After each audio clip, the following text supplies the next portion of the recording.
안녕하세요. 반갑습니다. 저는 바르실레라고 합니다. 중독에서 회복을 해왔고 또 하루하루 일정한 원칙 가운데서 살아가 절제를 하고 있는 사람입니다. 어쩌면 여러분 중에는 이 영상을 통해 저라는 사람을 처음 보신 분도 있고 어떤 분은 눈여겨보고 계셨던 분도 있을 겁니다. 어떤 연유로 또 이 영상을 보게 되셨든 또 반갑습니다. 저는 한 번쯤은 신경정신과 의사분들에게 하고 싶은 말이 있었습니다. 담담히 좀 마음의 이야기들을 나누면 좋겠다는 생각이 듭니다. 제가 힘들었을 때, 또 가장 중독에 극심한 상황 가운데 있었을 때 첫 번째 생각했던 것은 약이었습니다.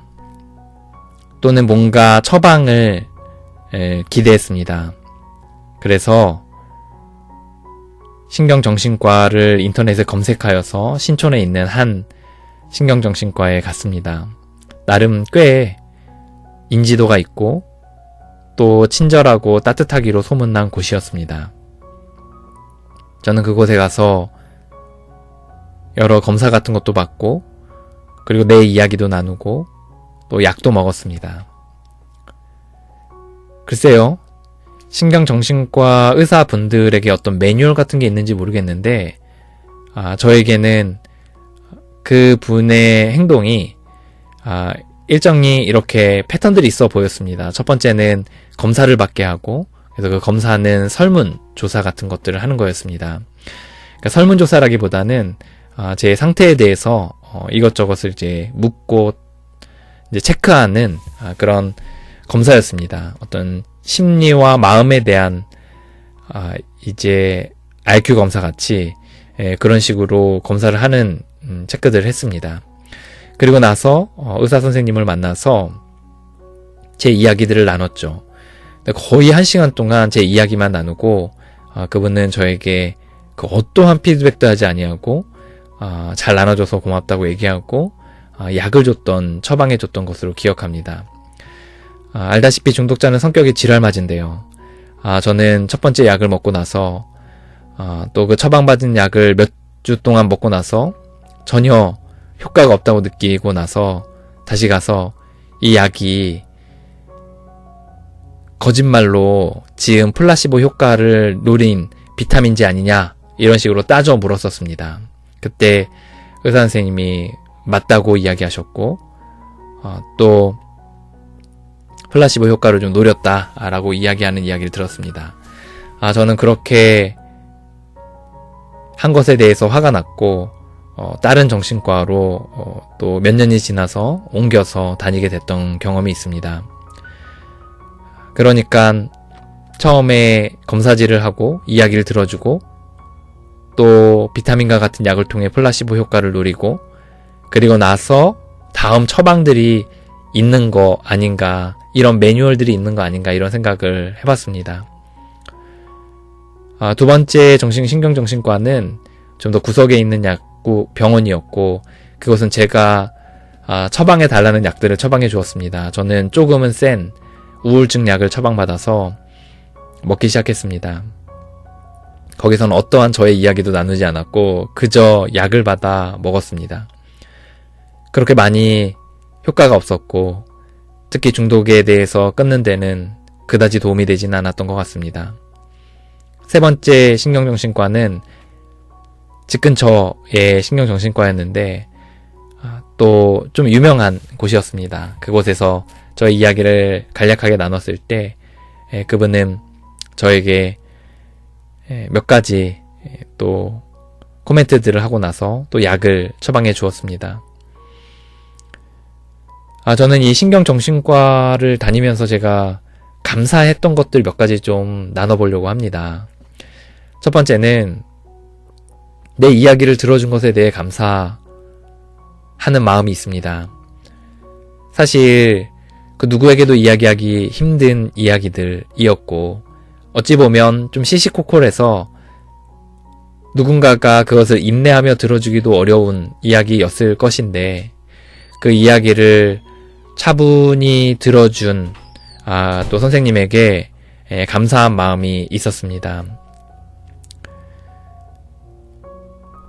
어떠한 정죄도 하지 않은 거, 비난하지 않은 거, 어찌 보면 저를 바꾸려고 조작하지 않은 거, 그것이 어떻게 보면 저를 제 스스로를 바라볼 수 있는 거울과 같은 역할을 했었다고 생각도 듭니다. 어쩌면 그때 희망을 이야기하며 저를 이리저리 끌고 다녔다면 오히려 시간과 노력을 많이 낭비했을 수도 있겠다라는 생각이 듭니다. 두 번째 감사한 것은 그들은 돈을 벌려고 저를 막 다루지 않았습니다. 저는 예전에 정형외과를 갔던 적이 있었는데 조금 아프다고 했는데 막 깁스도 하고 그리고 막 이상한 도구 같은 것도 막 쥐어주면서 거의 장애인처럼 장애를 비하하는 건 아니고요. 장애인처럼 저를 만들어서 이렇게 바깥으로 내보냈던 적이 있었습니다. 그 정형외과 의사의 눈에 돈에 대한 탐욕이 덕지덕지 붙어 있는 걸 보고서 다시는 그 병원에 가고 싶지 않았던 경험이 있습니다. 그런데 제가 경험한 신경정신과는 그러지 않았습니다. 돈을 벌려 막 다루지 않았고 차분히 스텝들을 밟아가는 것 같아서 그런 부분에서 되게 좋은 인상을 받았던 경험이 있습니다. 어쩌면 제가 돈이 안 되는 환자였기 때문에 그랬을 수도 있겠다는 생각도 종종 하긴 합니다. 세 번째 제가 감사한 거는 세 번째로 만났던 또 첫 번째로 만났던 두 명의 신경정신과 의사분에게 제가 12단계에 대한 이야기를 했었습니다. 첫 번째 신경정신과 의사에게는 내가 미국에 있는 후원자와 12스텝을 내가 밟으려고 하는데 어떻게 생각하나요? 라고 물었고 세 번째 의사 선생님에게는 나는 12단계를 통해서 삶이 좀 나아져 왔고 나아지길 바란다 라고 이야기했었습니다. 반응이 어땠을 것 같나요? 첫 번째 신경정신과 의사분은 이렇게 이야기했습니다. 사실 정말 솔직히 이야기하면 그거 말고는 답이 없습니다. 저는 그 이야기에 힘을 받았고 그 이후에 후원자와 12단계를 먼 미국에 있는 사람과 했음에도 불구하고 거의 1년 넘게 프로그램을 밟을 수 있었습니다. 그 이후에도 계속해서 12단계를 공부하는 데 있어서 큰 동력이 되었던 것이 사실입니다. 세 번째 신경정신과 의사는 12단계에 대해서 조금은 다르지만 다른 표현이지만 같은 의미의 이야기를 했습니다. 이렇게 이야기했습니다. 사실 모든 회복의 프로그램은 그 뿌리가 12단계와 비슷합니다. 12단계든 이런 프로그램이든 모두 그 근본의 뿌리는 비슷합니다. 라는 이야기를 해줬습니다. 저는 그 이야기가 저에게 실로 12단계는 어떤 특별한 프로그램이다 라는 생각보다는 회복의 프로그램의 한 표현이다 라는 마음을 먹게 되었습니다. 저는 그런 부분에서 그 두 분의 신경정신과 의사에게 감사한 마음이 있습니다. 저는 아쉬운 것도 좀 있는데요. 그것도 좀 몇 개 좀 이야기 나눠보려고 합니다.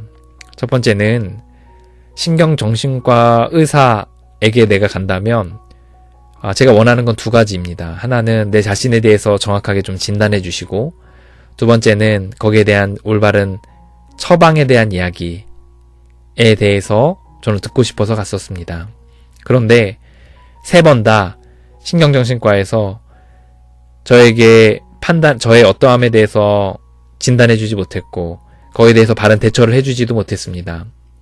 마치 축구 경기를 하는데 공격수는 없고 수비수만 잔뜩 골대 앞에 두고서 수세적으로 방어하면 전혀 골이 나지 않는 것처럼 그들은 제 이야기를 듣기만 했고 그리고 처방해달라는 약을 처방만 해줬고 그리고 그 이외에 그 어떠한 것도 하지 않았습니다.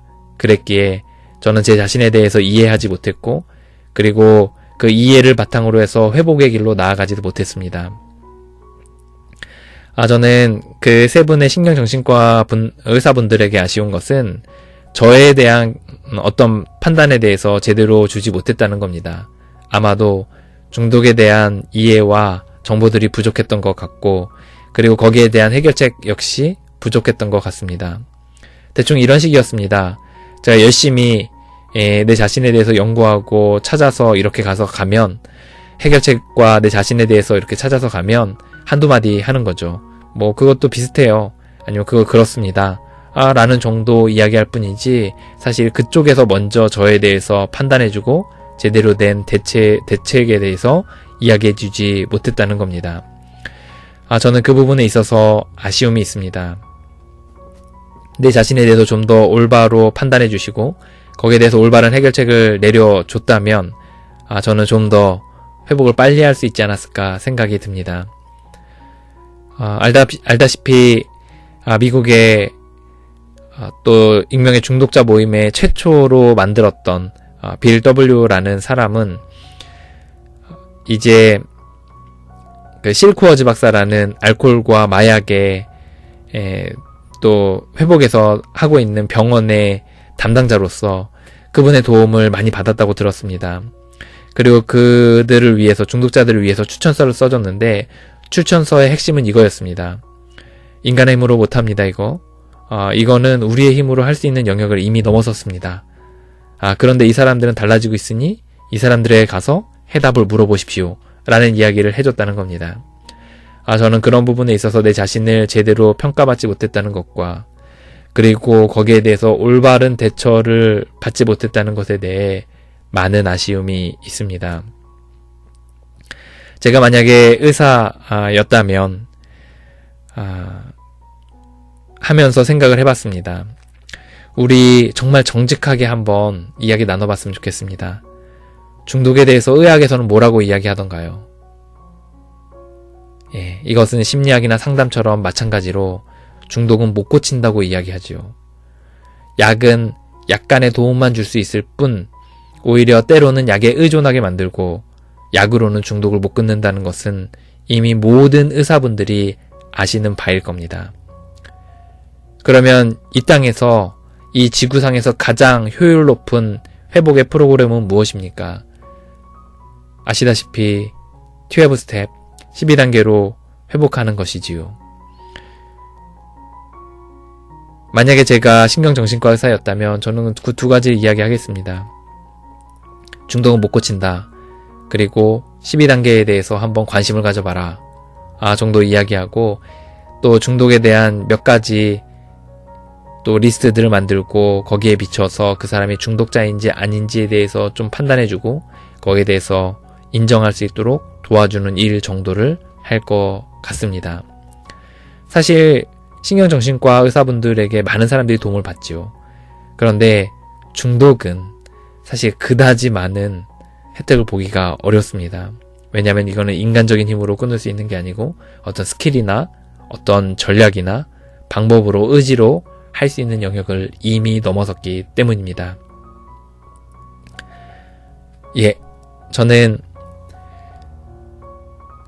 익명의 알코올 중독자들이 썼던 빅북이라는 책에 우리는 모든 전문가 집단들과 대치를 이루지 아니하고 서로 협력하여 중독자들을 돕는 데 집중한다 라는 이 문구에 전적으로 동의합니다. 저는 신경정신과 의사분들이 이런 부분에 있어서 동역하고 싶고, 또 이 지구의 한 축을 맡아서 우리가 역할 감당하고 있는 거라고 생각이 듭니다.